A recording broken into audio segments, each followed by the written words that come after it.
Terima kasih pemirsa, Anda kembali menyaksikan Kominfo Newsroom.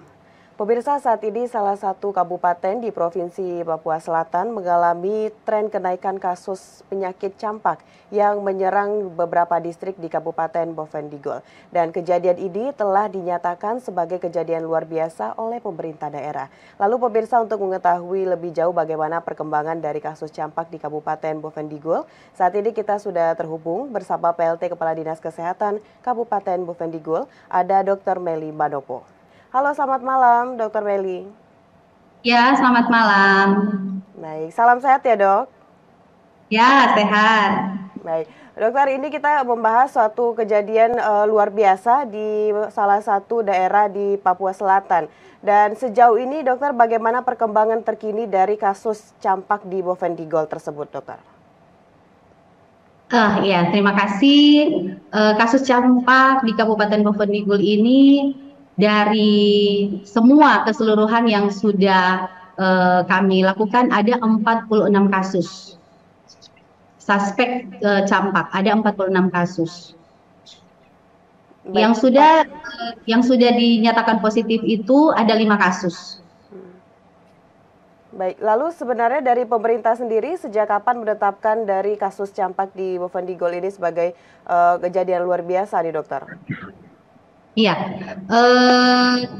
penetapan kasus campak oleh pemerintah Kabupaten Boven Digul itu sejak tanggal 26 bulan Mei tahun 2023. Ya, selain itu apakah sebelum pemerintah menetapkan bahwa ini merupakan kejadian luar biasa, sudah ada kasus namun belum terdeteksi oleh pemerintah dari Boven Digul sendiri, atau seperti apa ini kronologisnya, dokter? Oh iya, kronologis awal itu memang pada bulan Januari, minggu keempat bulan Januari, terdapat satu kasus dengan suspek campak datang, itu ada di daerah klinik. Kemudian itu baru pulang dari cuti, sehingga ada gejala-gejala dengan panas, demam, mata merah, kemudian timbul ruam, akhirnya datang ke klinik untuk melakukan pemeriksaan. Nah, dari situ 1 bulan kemudian dapat kasus lagi yang sangat mirip dengan gejala-gejala yang ada. Dari situ akhirnya dilaporkan ke kami Dinas Kesehatan, sehingga kami mengambil sampel, ada 5 sampel dan dikirim ke pusat pemeriksaan laboratorium di Surabaya. Dan pada tanggal 23 kami mendapatkan hasil bahwa dari 5 sampel yang kami kirim itu positif. Nah, bulan Februari itu peningkatan kasus setiap minggu kami dapati. Akhirnya pada tanggal 23 itu, tanggal 23 Mei itu kami dapatkan hasil positif dari laboratorium Surabaya. Tanggal 25 kami rapat dengan Kementerian Kesehatan Provinsi Papua Selatan dan WHO, UNICEF. Akhirnya tanggal 26 kami menetapkan itu sebagai KLB. Baik, itu adalah kronologi mengapa kasus campak di Kabupaten Boven Digul ini ditetapkan sebagai kejadian luar biasa.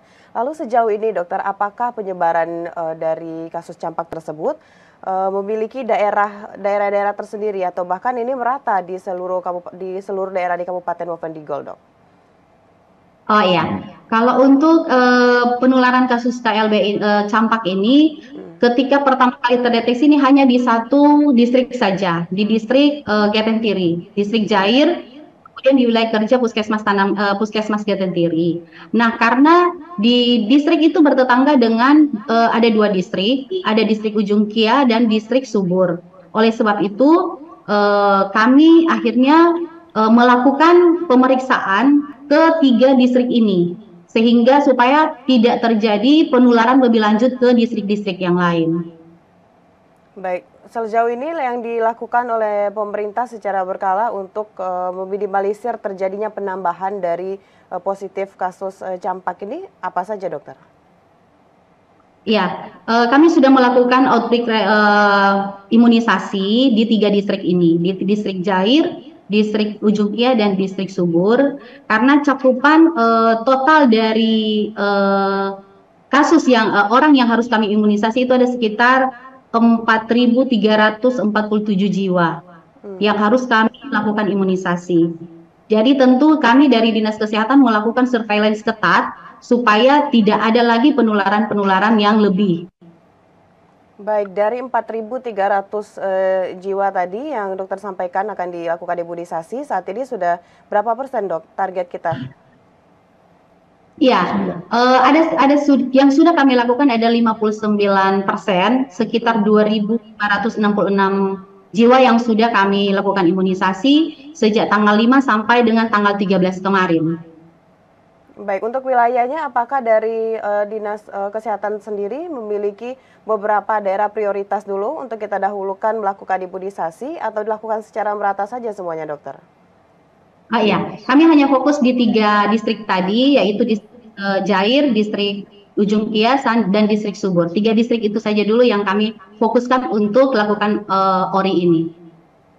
Baik, selain melakukan imunisasi yang seperti yang Dokter Berry sampaikan tadi, tentunya dari pemerintah juga memberikan sosialisasi atau bahkan edukasi kepada masyarakat. Sejauh ini edukasi yang diberikan kepada masyarakat seperti apa, dokter?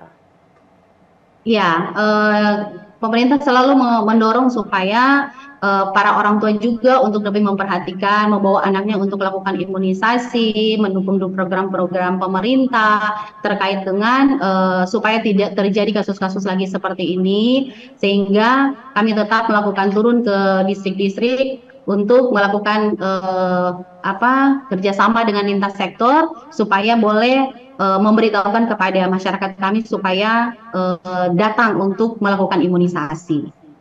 Baik, dari imunisasi sudah dilakukan. Selanjutnya sosialisasi dan juga edukasi mengenai penyakit campak ini kepada masyarakat juga telah dilakukan oleh Dinas Kesehatan. Selanjutnya tentu kita memerlukan perbaikan dari sarana prasarana seperti infrastruktur kesehatan. Dr. Meli, sejauh ini apa saja atau jenis apa saja fasilitas kesehatan yang perlu mendapatkan perbaikan di Kabupaten Bovendigul yang berkaitan juga dengan meminimalisir penyebaran dari kasus campak tersebut? Iya, tentu kita punya distrik-distrik terjauh ini, tentu di sana daerah-daerah yang sangat jauh yang memerlukan juga fasilitas terkait dengan infrastruktur terkait dengan jalan, dan kemudian di distrik-distrik juga terkait di puskesmas, banyak yang puskesmas yang juga belum punya listrik, sehingga penyimpanan kayak imunisasi, vaksin-vaksin tentu harus dilakukan dengan penyimpanan, harus ada cold chain-nya, sehingga kami juga mendorong supaya di semua puskesmas itu harus punya cold chain untuk penyimpanan vaksin-vaksin ini. Namun tentu semua memerlukan tenaga listrik sehingga boleh menjamin supaya vaksin ini tidak rusak, seperti itu. Baik, tadi sebelumnya dokter sempat menyampaikan bahwa kita dari Dinas Kesehatan Kabupaten Bovendigul juga telah melakukan kerjasama dengan instansi lainnya. Lalu sejauh ini seperti apa maksudnya sinergi yang kita lakukan antar lembaga untuk bisa mengetahui dengan siapa sajakah dari pasien tersebut melakukan kontak atau hal apa lagi yang kita lakukan kerjasama dengan lembaga lainnya, dokter? Ya, kami juga sudah melakukan kerjasama lintas sektor. Kami kerjasama dengan Dinas Pendidikan karena cakupan imunisasi ini adalah anak-anak usia sekolah, anak usia 9 bulan sampai dengan 12 tahun. Oleh sebab itu, kami juga menggandeng Dinas Pendidikan, kemudian aparat sipil negara, kemudian kepala-kepala distrik, kepala-kepala kampung, tokoh adat, tokoh agama, supaya kita sama-sama untuk mari memberantas kasus campak ini, karena ini terkait dengan masyarakat luas. Baik, dokter, andaikan dalam 3 atau 4 bulan ke depan kasus campak di Kabupaten Bovendigul ini terus mengalami peningkatan. Kira-kira dari pemerintah Kabupaten Bovendigul sudah menyiapkan langkah jangka panjang atau seperti apa kira-kira, dok? Iya, kami sementara ini berusaha untuk meningkatkan status imunisasi ini, capaian cakupannya, targetnya 95%, kami berharap kami bisa mencapai target 95%, dan terkait dengan logistik semuanya tersedia, sehingga menurut kami tidak ada hal-hal yang terlalu diragukan terkait dengan logistik, karena semuanya tersedia. Baik, untuk kegiatan masyarakat, apakah sejauh ini ada himbauan dari Dinas Kesehatan Kabupaten Bovendigul untuk mungkin diminimalisir atau seperti apa nih, Dok?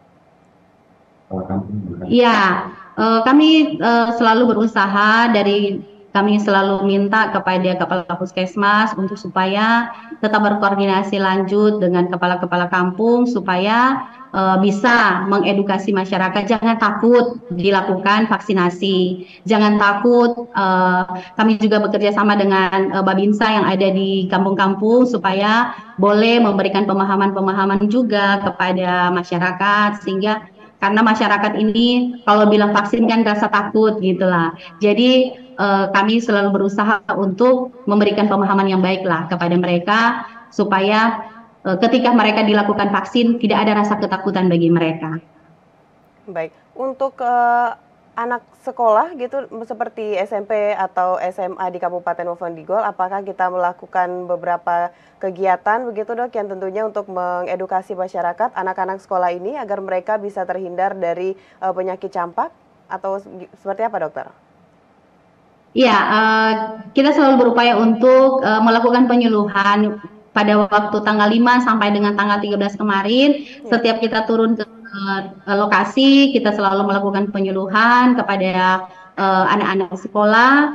Namun karena kita fokus untuk imunisasi campak ini pada target sasaran kita adalah usia 9 bulan sampai dengan 12 tahun. Oleh sebab itu, kami tetap memberikan penyuluhan kepada mereka. Di sekolah-sekolah pun kami memberikan penyuluhan. Baik, terakhir Dr. Meli, ini untuk pemirsa yang juga menonton khususnya di Kabupaten Boven Digol, seperti apa imbauan dari Dr. Meli sendiri selaku PLT Kepala Dinas Kesehatan Kabupaten Boven Digol agar masyarakat bisa antisipasi dan juga membantu pemerintah dalam mengurangi kasus campak di Kabupaten Boven Digol. Ini silakan, Dokter.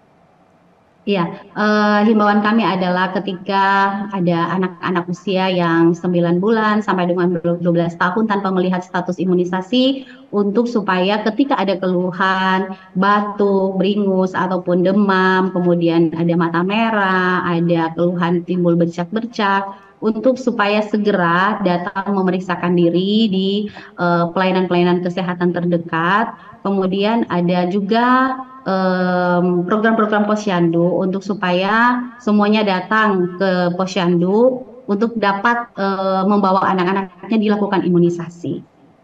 Baik, tentunya kita berharap dengan segala upaya yang telah disampaikan oleh Dr. Meli tadi yang dilakukan oleh pemerintah Kabupaten Boven Digol, ini benar-benar bisa mengurangi penyebaran kasus campak di Kabupaten Boven Digol. Terima kasih Dr. Meli Manopo telah berdiskusi bersama dalam Kominfo Newsroom kali ini. Tetap jaga kesehatan, Dokter. Selamat malam. Ya, terima kasih. Selamat malam.